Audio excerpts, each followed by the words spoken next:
Abdurrahman bin Auf termasuk ke dalam as-sabiqunal awwalun yang merupakan golongan orang-orang pertama yang masuk Islam. Keislaman Abdurrahman bin Auf dinyatakan 2 hari setelah Abu Bakar memeluk Islam. Abdurrahman bin Auf adalah sosok sahabat Rasulullah yang dikenal tampan dan meyakinkan. Ia memiliki karakter keislaman yang kuat dan kokoh. Abdurrahman bin Auf terkenal sebagai pedagang yang sukses. Ia juga dikenal dengan kekayaannya karena selalu menyumbangkan harta demi menegakkan agama Allah Subhanahu wa Ta'ala. Abdurrahman bin Auf lahir di Mekah 10 tahun setelah tahun gajah dan lebih muda dari Rasulullah. Ayahnya adalah Auf bin Abdu bin Al-Haris Az-Zuhri yang merupakan tokoh terkemuka Bani Zuhroh. Sementara ibunya bernama Ashifa binti Auf Az-Zuhriyah. Nama asli Abdurrahman bin Auf adalah Abdu Amru sebelum memeluk Islam. Dahulu kaum Quraisy terbiasa memberi nama anak-anak mereka dengan nama selain Allah Subhanahu wa Ta'ala. Contohnya seperti Abdul Ka'bah atau hamba Ka'bah, Abdul Uzza, Abdul Manat, dan lain sebagainya. Dalam kalangan masyarakat, Abdurrahman bin Auf adalah sahabat yang sangat dermawan. Seluruh usahanya ditujukan untuk mencari ridho kepada Allah Subhanahu wa Ta'ala semata. Rahasia sukses Abdurrahman bin Auf dalam berdagang adalah menghindari yang haram dan syubhat atau yang tidak jelas kehalalan dan keharamannya. Ketika berdagang, Abdurrahman bin Auf menjauhkan diri dari barang-barang yang haram hingga syubhat. Keuntungan hasil usahanya tidak untuk dinikmati sendiri, melainkan ditunaikan hak Allah Subhanahu wa Ta'ala, sanak keluarga, dan untuk perjuangan di jalan Allah Subhanahu wa Ta'ala. Sebagai tantangan menuju ketaatan dirinya terhadap agama Islam, Abdurrahman bin Auf mendapatkan banyak sekali cobaan, mulai dari persekusi hingga kehilangan harta kekayaan.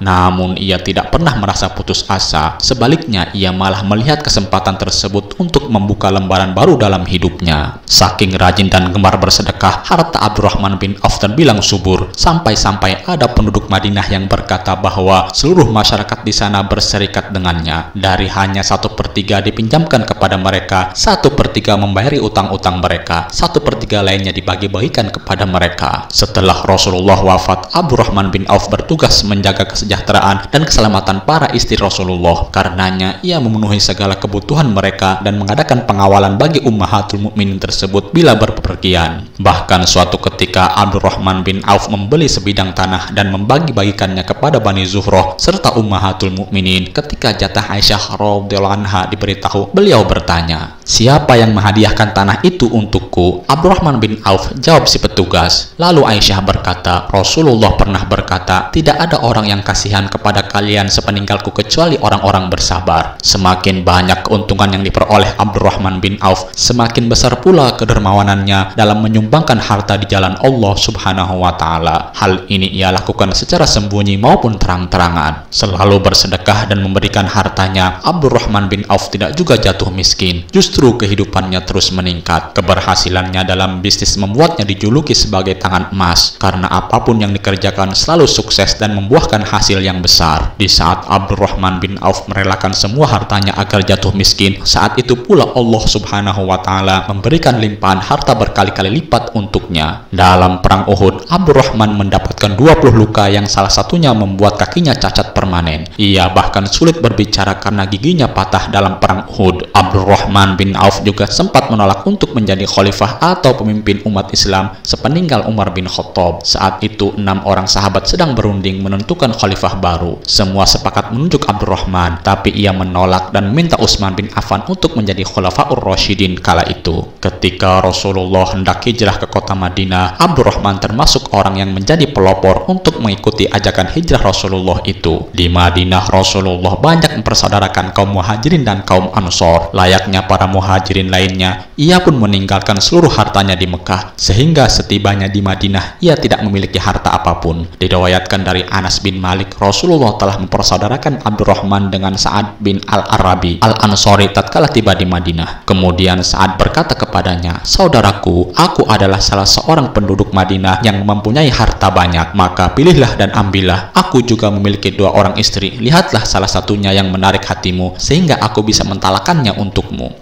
Abdurrahman bin Auf menjawab, "Semoga Allah memberkatimu pada hartamu dan keluargamu. Akan tetapi tunjukkanlah letak pasarmu." Maka ditunjukkanlah pasar tersebut sehingga ia pun bisa berdagang. Di tengah kemiskinannya itu juga kreativitas Abdurrahman muncul. Ia meminta tolong kepada saudara barunya itu untuk membeli tanah kurang berharga yang terletak di samping tanah sebuah pasar. Kemudian tanah tersebut ia petak-petakan secara baik. Lalu siapapun boleh berjualan di tanah itu tanpa membayar sewa. Apabila dari pedagang itu ada keuntungan, ia menghimbau mereka untuk memberikan bagi hasilnya seikhlasnya. Alhasil, banyak para pedagang yang tertarik dengan penawaran itu, sehingga mereka berbondong-bondong pindah ke pasar baru yang dikembangkan oleh Abdurrahman bin Auf. Hal itu membuat keuntungannya pun berlipat, sehingga tak perlu waktu lama dirinya berhasil keluar dari kemiskinan. Selain dikenal pandai dalam berperang, ia juga dikenal sebagai seorang yang ulet dan pemberani. Pada saat perang Badar, Abdurrahman bin Auf berhasil membunuh salah satu musuh Allah, yaitu Umair bin Utsman bin Ka'ab At-Taimi. Keberaniannya itu juga ia tampakkan ketika di perang Uhud. Ia tetap berperang walaupun banyak kaum muslimin yang lari. Meskipun sangat kaya raya, tetapi dirinya tidak sombong. Ia tetap rendah hati dan hidup dalam kesederhanaan. Keistimewaan dari Abdurrahman bin Auf adalah dirinya dikenal sebagai sosok yang dermawan. Bahkan beliau juga diberi sebutan sebagai manusia bertangan emas karena rajin beramal. Tak heran jika dirinya banyak dicintai para sahabat lainnya, apalagi dirinya banyak berjasa menyumbangkan kekayaan untuk Islam. Abdurrahman bin Auf meninggal ketika berumur 75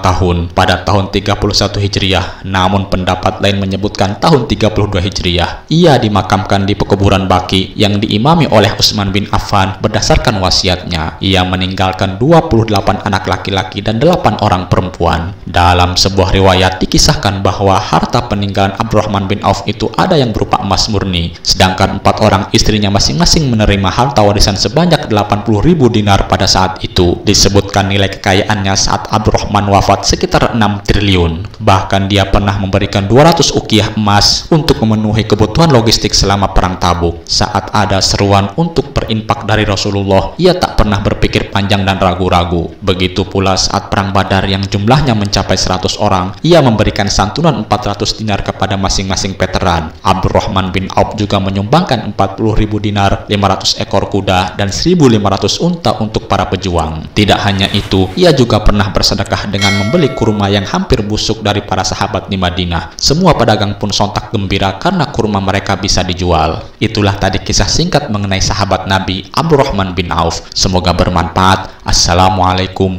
warahmatullahi wabarakatuh.